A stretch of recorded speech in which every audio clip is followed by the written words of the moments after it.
देखिए श्रीमान 11 number question देखिए। 11 नंबर क्वेश्चन क्या कहता है, 3 आदमी हैं ए, बी और सी इस तरह से काम करते हैं कि ए सभी दिन काम करता है, बी पहले और दूसरे दिन काम करता है, सी तीसरे और चौथे तथा पाँचवें दिन काम करता है। बी प्लस सी 2 दिन में उतना काम करते हैं जितना ए अकेला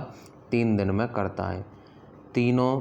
ये क्या आपका तीनों है, तीनों अलग अलग काम को कितने दिन में करेंगे अगर बी प्लस सी बिना ए की सहायता के 6 दिन में काम कर लेता है। तो क्वेश्चन स्टार्ट करना है आपको, यहाँ से करो कि बी प्लस सी क्या है आपका, बी प्लस सी ठीक है, कितना 2 दिन में उतना काम करता है जितना ए अकेला कितने में 3 दिन में काम करता है, 2 से ठीक है। अब देखो यहाँ क्या करना है आपको कि B plus C upon A is equal to कितना हो जाएगा 3/2, यानी हम कह सकते हैं ए की कार्य क्षमता कितनी है 2 है और बी प्लस सी की कार्य क्षमता कितनी है 3 है। अब क्वेश्चन में आ जाओ नीचे, यहाँ से कहता है कि अगर बी प्लस सी बिना ए की सहायता से काम को कितने दिन में करेंगे, 6 दिन में करेंगे, यानी कुल काम को कितने दिन में करेंगे, 6 दिन में करेंगे ठीक है। अगर कुल काम को 6 दिन में करेंगे तो कुल काम कितना हो जाएगा, कुल काम, तो कुल काम बराबर कुल दिन बी प्लस सी ठीक है, बी प्लस सी, तो कुल काम देखो ये कितना है 6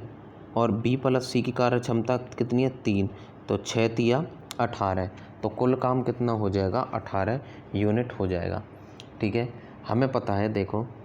ए कितने दिन काम करेगा, 5 दिन काम करेगा और एफिशिएंसी कितनी है उसकी कार्य क्षमता 2 है, तो कितना काम करेगा 10, क्योंकि उसमें अब आप पूछोगे कि ए 5 दिन कहाँ से काम करेगा, तो बिकॉज इसमें लिखा है देखो ए सभी दिन काम करता है और बी पहले और दूसरे दिन करता है और सी तीसरे चौथे और पाँचवें दिन, यानी काम कितने दिन चला 5 दिन काम चला ठीक है। उसके बाद क्या है बी कितने दिन काम करेगा, बी 2 दिन काम करेगा ठीक है, लेकिन बी 2 दिन तो काम करेगा, बी कितने दिन काम करेगा, बी 2 दिन काम करेगा आपका,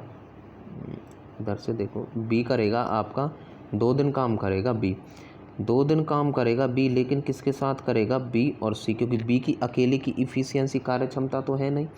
ठीक है, तो कार्य क्षमता नहीं है, तो बी प्लस सी की,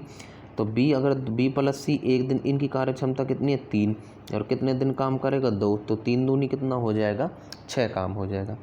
अब बच गया भाई सी, अब सी क्या है, सी 3 दिन काम करेगा, कितने दिन 3 दिन काम करेगा, जिसमें से सी ने 2 दिन तो काम कर लिया, किसके साथ कर लिया बी के साथ, तो सी को कितने दिन काम करना है, अब 1 दिन का काम करना है ठीक है। तो सी 1 दिन में देखो टोटल काम कितना है 18 है ठीक है, उसमें से 10 हो गया, उसमें से 6 हो गया, तो कितना काम बच गया 2 काम बच गया। इस 2 काम को कौन करेगा, सी करेगा 1 दिन में, तो हम कह सकते हैं सी की जो कार्य क्षमता होगी वो कितनी हो जाएगी 2, तो सी की कार्य क्षमता कितनी निकल के आई है 2 निकल के आई है ठीक है। अगर सी की कार्य, अब हम जानते हैं कि बी प्लस सी दोनों की कार्य क्षमता कितनी है 3 ठीक है, अगर सी की कार्य क्षमता कितनी है, सी की कार्य क्षमता 2 है, तो एक बी की कार्य क्षमता कितनी हो जाएगी 1, और ए की कार्य क्षमता हम पहले ही कैलकुलेट कर चुके हैं, वो कितनी है हमारे पास 2 है ठीक है। अब ए की कार्य क्षमता कितनी हमारे पास 2 है और कुल काम कितना 18 है, तो 2 के हिसाब से अगर वो काम करेगा तो काम को कितने 9 दिन में काम पूरा कर लेगा ठीक है। तो 9 दिन में कौन काम पूरा कर लेगा, ए। उसके बाद बी है, अब बी की कार्य क्षमता कितनी है, बी की कार्य क्षमता 1 है, कुल काम 18 है, 18 बटे में 1 तो कितना हो गया 18 दिन। उसके बाद कौन बच गया आपके पास, सी बच गया।